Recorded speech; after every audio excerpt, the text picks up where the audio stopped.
Hi, I'm Mark. This is Mark's Tech Vlogs on YouTube, and today I thought I'd do a video all about my favourite Apple Watch apps.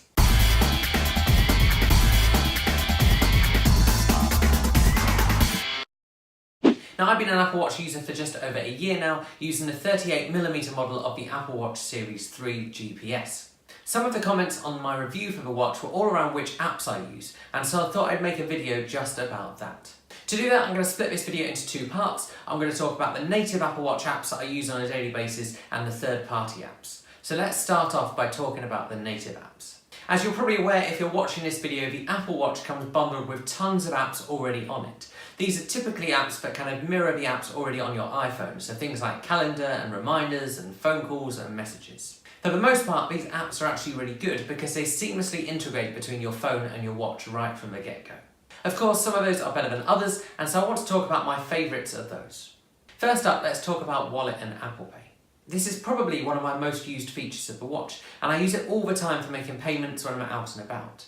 It's really handy just being able to tap with your wrist rather than having to get your wallet or your phone out of your pocket. On top of that, the wallet can also display some of the QR codes and things like boarding passes for getting on flights. Next, the Activity app. This is probably one of the most well-recognised apps for the Apple Watch because it's those rings that you see everywhere, particularly when you see screenshots of the watch. These rings allow you to track your day-to-day activity, and I find them really useful and really easy to follow. If you tap into it, you can also see your daily steps, and I still use this to sync across to my old Fitbit account. Tying into that quite nicely is the Workout app. Now, there's tons of workout apps out there for the Apple Watch if you want to use things like Strava or Nike Running Club, but for me, this is certainly the workout app that I prefer.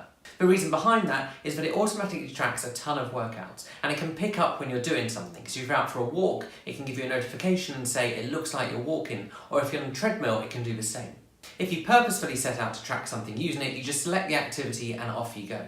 I've used it for tracking all sorts of things, but particularly find it good for tracking running and also tracking swims. Another app I probably use the most is the Music Control app. This basically appears on your wrist as soon as you start listening to some music, even if that music is coming from your phone. This app allows you to pause and play, skip tracks, and also adjust the volume. I find this particularly useful when I'm listening to music on my AirPods and I want to change the volume without getting my phone out of my pocket. Some of the other apps I use a lot are things like reminders, which are particularly good for things like shopping lists, although you can't add things from your wrist unless you use Siri. I also use Calendar quite a lot just for glancing at the day ahead and what's coming up. And likewise, I use Maps a lot. And I particularly like having directions on your wrist because it means you don't look like a tourist walking around with your phone out, you just follow the instructions that pop up on your wrist. If you don't want to glance at your watch every so often, it's also really clever in giving you a certain amount that vibrates whether you go left or right. The difference in numbers between these is significant enough for you to know which direction you need to turn. Another three apps worth talking about are reminders, timers and alarms. These are particularly useful for reminding yourself about different timings if you want to set a timer for something while it cooks, or setting an alarm just to wake you up from your wrist. Most of the time I tend to have the audio on my Apple Watch silence, which means these are just vibrate notifications, which are perfectly fine for me. Finally, another couple of useful native apps are Home and Remote. Remote allows you to control your Apple TV or your iTunes library just from your wrist. This is particularly useful as the watch basically acts like a mini Siri trackpad when you're using your Apple TV. The Home app is another useful app for doing things like controlling your lights. So next, let's talk about third-party apps. One of the things that I seem to have found in a year of using the Apple Watch is that companies quite often will trial an Apple Watch app for a while and then it will disappear. And so there don't seem to be quite as many apps out there as I'd hope there would be, and it's not particularly easy to find which apps have Apple Watch support unless you look up an app first and click into it on the App Store. This means that things like Instagram, which were around when I first reviewed the watch, no longer exist as an Apple Watch app. That being said, there are some incredibly useful Apple Watch apps out there. Probably my favourite of these is Auto Sleep. This is an app you have to pay a little bit of money for, but it basically allows you to track your sleep. This was the feature that I was worried about not having the most when I switched from a Fitbit across to an Apple Watch. This app works really well, although you probably need to wear your watch at night for this to work. For me, that just means that I charge my watch at different points during the day.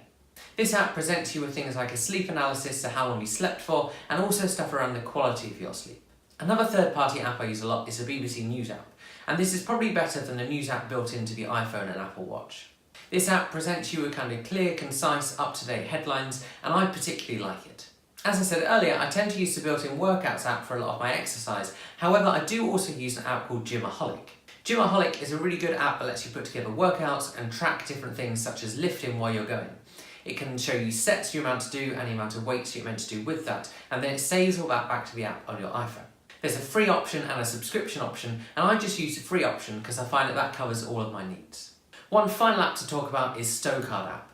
It's an app that basically allows you to store all of your kind of loyalty cards for different shops in one place. I used this on my phone first to minimise the amount of cards I was carrying around, and find that actually having it on your wrist is also quite useful. The wrist app shows a barcode and the number of your card. A lot of these cards don't scan on the scanners in shops over here in the UK, however it's quite useful having a card number on there if you need to enter that into the checkout. So all in all, the Apple Watch is a great bit of kit with tons of apps. The native apps do most of what you want to do on a day-to-day basis really well, and then there's some third-party apps that really enhance those things. What I'd love to do with this video is continue the discussion in the comments, so if you guys have got a favourite Apple Watch app, then do comment with that below and I will check that out. And if there's an app that doesn't exist yet but you'd really like to exist, what would that be? As always, please like this video, subscribe to my channel, and I'll see you guys again soon.